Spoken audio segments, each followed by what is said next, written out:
everyone, Amory here from the Intrepid 777 podcast. Hope you're doing well. As you can tell, still quite a bit of snow here in Quebec City. Do you know what Quebec City and the movie Die Another Day have in common? Well, we both have an ice hotel. Why is that important? Well, I'll let you know in just a second, but have a look here and see what it's like.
All right, back in the studio. So hope you enjoyed the video. That was some stuff that we took at our recent visit to Quebec City's Ice Hotel. And you're thinking to yourself, well, that does kind of have a Bond feel to it. And you would be right, because it is that feeling of Die Another Day, of going to an ice hotel and having a drink and that whole discussion there.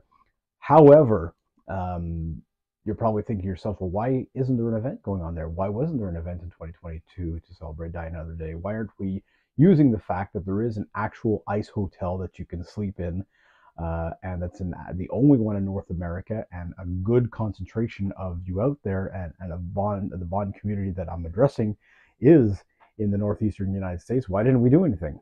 Well, because of the pandemic is one. There were some delays in us getting something organized then, and what we had wanted to do, or what the point was, and why this has been an obsession for so long, is that we've been trying, or I've been trying since 2021, to go out and do a dry run and kind of do a run through or do some reconnaissance of the ice hotel, so we can get an idea of what we were getting into, so we could eventually hold an event in 2022.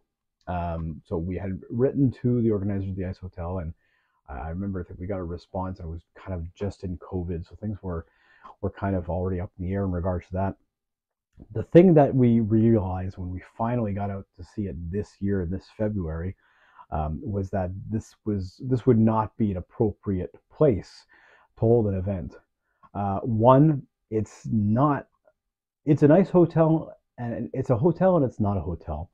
Where it is actually situated now is on the site of an amusement park, basically a water park in the summer and in the winter. Well, in the winter as well, because there's a portion that's indoors, but in the winter it's a tobogganing center and all that. So it's a theme park. It's an amusement park. So this is an attraction. It's not a hotel in the sense that it runs independently as a hotel. It runs parallel to the actual hotel that's on the grounds. So when you get a room at the Ice Hotel, you're actually getting a room in the larger hotel where you can put your stuff, and you're just sleeping in the Ice Hotel. It's an attraction. It's absolutely just there to be a monument. It's a glorified ice sculpture that you can say. So holding a private event there was out of the question, because they make their money on ticket sales.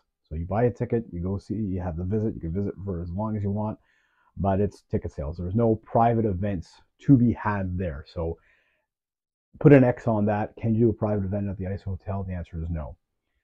Could you do the visit of the Ice Hotel as an organized trip and then, pour out to a fancy restaurant and do an event there? The answer then is no, we could not.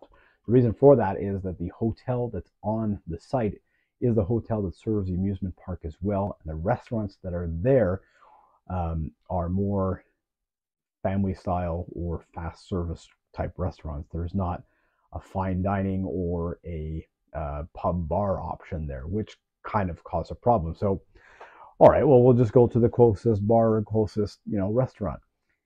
The Ice Hotel itself is actually about 30 to 40 minutes outside of downtown Quebec City. So as much as I know Quebec City in the capacity of where we would hold an event and where we could hold a dinner, where we can gather afterwards, transport became a major, major thing. And even just us going there from Matt and Edgar from the James Bond complex coming in from Montreal by train, us having a quick bite to eat outside the train station, then hauling up there, it's quite the trek. So you're losing about an hour, round trip going there and getting back into the city. So that was kind of X'd on that idea. So while it's pretty, while it was a fun experience, while it was an interesting thing to see, using it as an actual staging for an actual event was not going to work out. So now, officially, as this video is coming to an end, I will stop talking about the Ice Hotel. I think I've annoyed my wife, Matt and Edgar, several other people in the community with this idea. This was the finale. You've seen the Ice Hotel. It's really nicely done. It's well done. They've got a good bar. They don't really have well, they actually do have a full service bar. You could go there and get a drink, but it's freezing cold. You're gonna have to wear your jacket. You can't show up there in a tuxedo. You're not gonna live it up like Die Another Day. So we'll have to find another option. On that note, take care. Thanks for watching.